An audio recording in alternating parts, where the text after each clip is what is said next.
It's Valley Radio, your concert station. Scotty Alexander, My First Beer.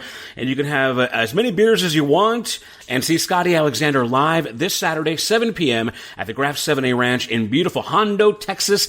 Just about an hour that a ways towards San Antonio. But as luck would have it, with me on the phone, first time I talked to this guy in a while now. Let's welcome Mr. Scotty Alexander. Hello, my friend. How are you? Dude, long time no see or hear or anything, man. How you doing? We're doing fantastic, man. You know, obviously everybody had to go in time out there for most of 20, so we missed getting to come back out and see you on the last single we put out. Yeah. But the new one that's out, we will be there very soon to get to visit again in person like we did last year. Well, man, as a refresher, the last time you came through Uvalde, you were promoting that single we just played, My First Beer, and you brought me the biggest beer I've ever had. Well, I still have it. It's untapped. It's unopened. It's a kind of a souvenir, a keepsake, if you will. But, yeah, you got me a giant big beer from what? Is Amarillo is where it was from? We sure did. Yeah, we had last year's sponsor on that single was the Big Texan up in Amarillo, Texas, the home of the, if you eat a half a cow, you get it for free that thing. And they were our sponsor on that, and they have a craft beer and a huge German growler that they gave to us to give to all of our friends in radio. And so I'm happy that you still have it, and I actually hear the beer is very good if you ever happen to open it up. Well, I hope it keeps, because, hey, it's the end of the world, man.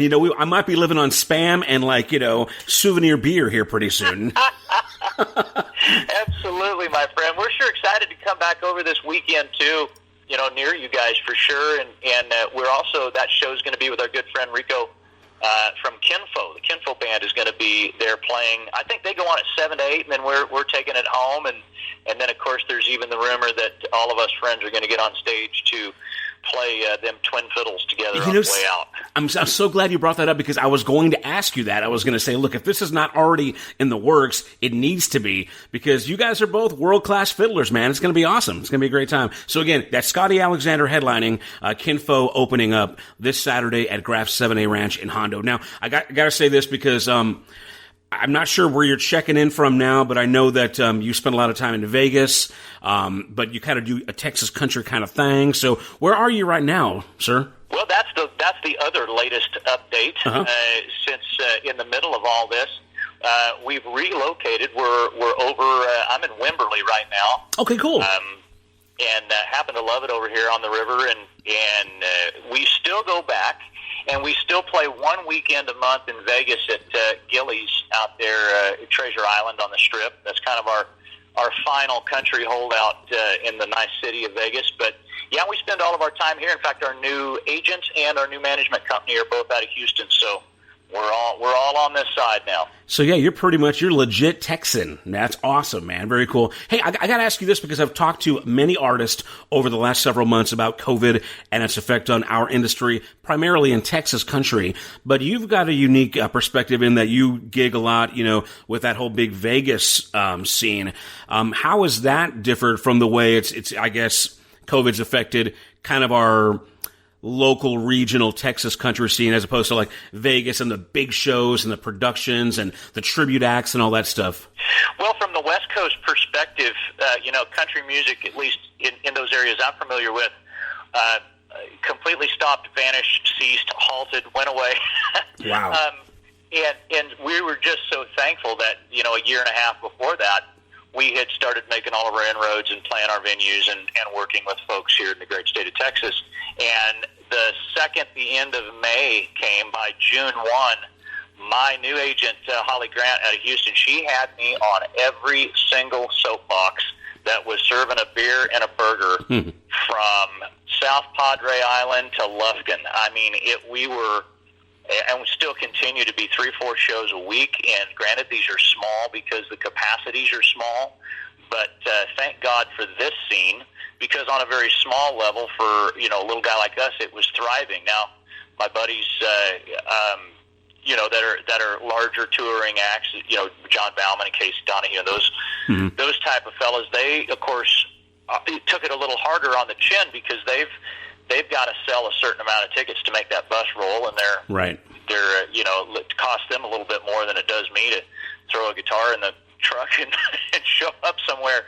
So it was actually kind of to our advantage, the size of touring that we do, and we've actually made a ton of friends because of it. So there was a huge silver lining in it for us. But man, I mean, you're a hard worker, man, and you've been doing this forever. So you've seen, I'm sure, many ups and downs in several industries. Let's going back to your history. You started when you were like 6. You're kind of like a child star, right? Yes. In fact, it haunts me on a weekly basis. You know what, though? I guess I am very proud of it. I had the opportunity early on, I guess, to open my mouth and get on stage. And so at the very end of Mr. Bob Hope's touring career, I was the little kid that would kind of come out in the Porter Wagner outfit at 6 years old and open the show for him. And of course, you know anything, if you give a kid something and they gravitate towards it, they're probably stuck in it for life. Mm-hmm. And, so that really was the big spark for me. And I'll say this because not only do we have a new single that came your way, but we've also got a Christmas single coming your way very soon as well. And the reason I bring that up is it goes back to when I was 6 years old. We recorded a Christmas single, and we sold it in all the record stores, and it went out. It was a very cute little song. And well, if you fast forward, and I'm not going to say how many years, but a lot of them. If you fast forward to where I am now, we were at a dinner party the other night, and the host was nice enough to just say, "Hey, Alexa, play Scotty Alexander." And about 30, 40 minutes into the Spotify or whatever, just rolling through the songs, that song I recorded when I was 6 years old is actually out there. Somebody bought the rights to it and has re-released it this year as a Christmas song. And I just fell over, and it was kind of a flashback to your question. I was like, yeah, I guess I have been doing this a minute. Well, when was the last time you had heard that song, outside of that dinner party? I would say probably somewhere in that first 5 or 6 years. So, I mean, by the time I was 14 or 15 years old, I had never heard it again. I've seen the 45 laying around in my memorabilia, but I've never put it on a record player to listen to it. So it was shocking, to say the least. And of course, at first, in my embarrassment, I went to our new management team, and I was like, hey, what? Should we have this pulled down? Somebody's going to be looking for my music, and they're going to think I'm the Chipmunks. They came back and they said, no, leave it on iTunes, leave it on Spotify. It proves our point that you've been doing this since you were hatched. So that's our position on that single. So, later on the Christmas season, who knows, that may get more air than the new one I'm putting out. Well, I'm sure we're all going to be Googling that bad boy now. That's awesome. What a great story. Well, we're looking forward to some Christmas music, man. I'm a Christmas guy. Right after Halloween, November 1st, man, I'm all about the red and the green, man. So very cool. Well, let's go ahead and talk about your newest record. It's called Guilty, right? The newest record that came out this year is called Guilty, and it had a single on there called Damn You Whiskey, and then our latest single that you should have just got, or at least are going to get this week, is a tune called Cowboy's Daughter, and we're actually shooting the music video for it later today and tomorrow. So now, where did you get this batch of songs that, I know you've been a songwriter and you're like a multi-instrumentalist. As far as the tracks on Guilty, are they all yours? Are they just kind of a group of different singer-songwriters that you put together? How did you get the group of songs?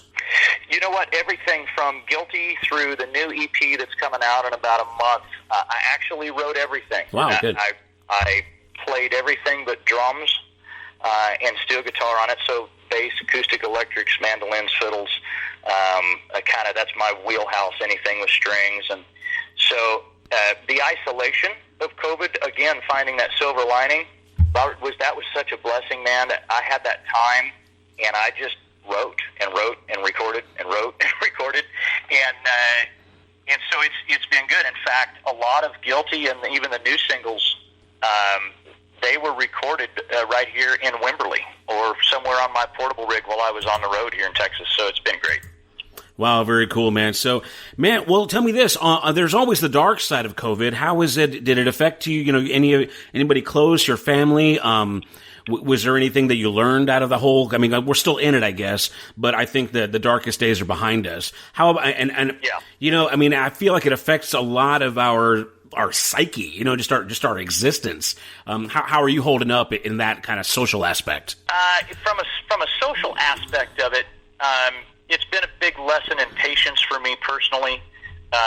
You know what? My best friend got it, and I didn't have any problems at all. And I think I had it at one point for a few days, but I kind of had the same reaction as our president. I just kind of felt crappy for a couple days, and then I need to go get tested for the antibodies. And so learning the patience of the whole thing and realizing this is how I framed it up, Robert. Every generation and section of history gets something that they have to deal with. Mm-hmm. And if you go back, if that was Desert Storm or the Vietnam War or the Korean War or World War II or whatever it was, history always provides some sort of very unsettling, kick the apple cart over type of event. This is the one that we had to live through, and as crappy as it was, I'll gladly take that over a World War II, or you know what I mean? Some catastrophic thing. And yeah, I mean, we lost, like everybody else, and so many people with small businesses, that March, April, May stretch, we lost our rear end like so many people did. I mean, we started stockpiling the food and wondering if we were going to keep the house. I mean, there's always those moments too. So, well, that's a really great outlook you got there. And you mentioned the president. That guy says a lot of dumb things in the media, but recently he just said, "Don't be afraid of COVID. Don't let it dominate your life." I really appreciate that "don't let it dominate your life" part, because I think that's what we've been most guilty of. Of course, it's an election year, and that means a lot in this whole thing. But it's good to know that you're choosing to see, the silver lining, and I think a lot of us could do that. So very good, man. 100% agree with you, brother. We are talking to Scotty Alexander. He's performing Saturday night at the Graff 7A Ranch in Hondo, home of the South Texas Maize. Now, have you performed out there at the Graff Ranch before? I have not. It's my first time, and I can't wait. I hear it is amazing. Yeah, they've got like a 7-acre maze, and they've got a hayride for the kid. Great family time. Delicious food, like I said earlier, cold beers. And of course, you're going to have Kinfo up there too. Let's talk about, the live show with Scotty Alexander. I know you play a mean fiddle. You play a lot of instruments. Are you bringing the band? Is it going to be kind of just kind of a you thing? What exactly are we going to see live this weekend? We are bringing the band, which is fantastic. We only get a few band shows a month right now, of course, because of the slowdown. So we're excited to have the band out there, and that consists of course, my bass player, a drummer, a steel guitar player, and then I'll be on electric guitar, fiddle, and acoustic throughout the show. We've got the full band section of the show. We got an acoustic part of the show where I just do some of the newer stuff that the band hasn't even learned yet, new songs that'll be coming out even through next year that we've been writing. So of course, we have some great fiddle standards that everybody knows. I was talking to Rico earlier this morning, and we're saving a couple of them back as a way to end the show together, which I'm excited about. So that's really what you can see musically when you come out, and of course, hear a few stories about how those songs came from too, as well. Well, I'm excited, man, to finally see you live, and not just see you live, but see the full band, man. That's going to be exciting. And then, of course, the big finish, the big encore with Scotty Alexander and Kinfo at the end. So that'll be a lot of fun, man. Well, everybody, get your tickets now at graff7aranch.com. Let's go ahead and get your new single. It's called "Cowboy's Daughter," and let's get some background behind this song and what it means, I guess, to you. And I'd love to. Yeah, that song had been floating around. The melody had been floating around in my head. The guitar lick had been floating around in my head. And, I truly stood in a horse corral one night with my father-in-law and asked him for his daughter's hand in marriage. Wow. And he was a horse trader and a rodeo clown. He looked me dead in the eye and said yes and shook hands. And it was just such a powerful moment as a young man to do that. I never forgot about it. So as all of that started to meld up, and I just thought, well, yes, I have married the cowboy's daughter. And then as the story, as you'll hear in the song, I've also been in both positions of it, because Lisa and I have 3 kids, and 2 of them are girls. And now they have grown up into the beautiful young women. And so you reflect back, being the young guy in the bar and seeing all the pretty cowgirls, and now you're the dad on the other side of the bar watching it all happen. And so for anybody that has raised a cowboy's daughter or is about to marry one, I think you can reflect to any side of this song, because I've worn all the hats in it. Well, man, Scotty, we've been talking for about 15 minutes, but just in that last minute or so, you could just feel the love just oozing out of your voice, man. So obviously the song means a whole lot to you, as well as the family and the kids. And here it is. It's called Cowboy's Daughter. This is Uvalde Radio. Thank you, sir. Appreciate you, man. God bless. God bless. Thanks for the time, my friend. Never saw a girl look like she did, from her cowboy boots to the top of her brown was perfect. She had a smile like I've never seen before. It was so sincere and felt so warm, wrecked me. There was an old cowboy behind the bar. I told him I gotta ask her on the floor to dance. It sure looks like she's out of my league, but hey buddy, do you think I've got a chance? And he said, I'll let you in on a little secret, because I know her better than most. She's like a wild Mustang that can't be tamed, and many have tried, but no one's come close. She's sharper than a knife from what life's taught her. Son, she's more than just a girl in a bar. She's a cowboy's daughter.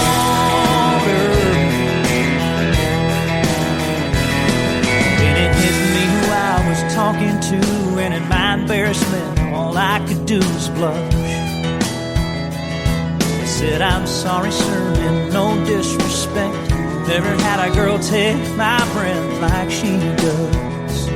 He said, don't worry, son, you spoke your heart, and I don't think that you said anything wrong. 'Cause I was once like you, a young man in a bar, and that's how I met her mom. He said, I'll let you in on a little secret, because I know her better than most. She's like a wild Mustang that can't be tamed, and many have tried, but no one's come close. She's sharper than a knife from what life's taught her. Son, she's more than just a girl in a bar. She's a cowboy's daughter.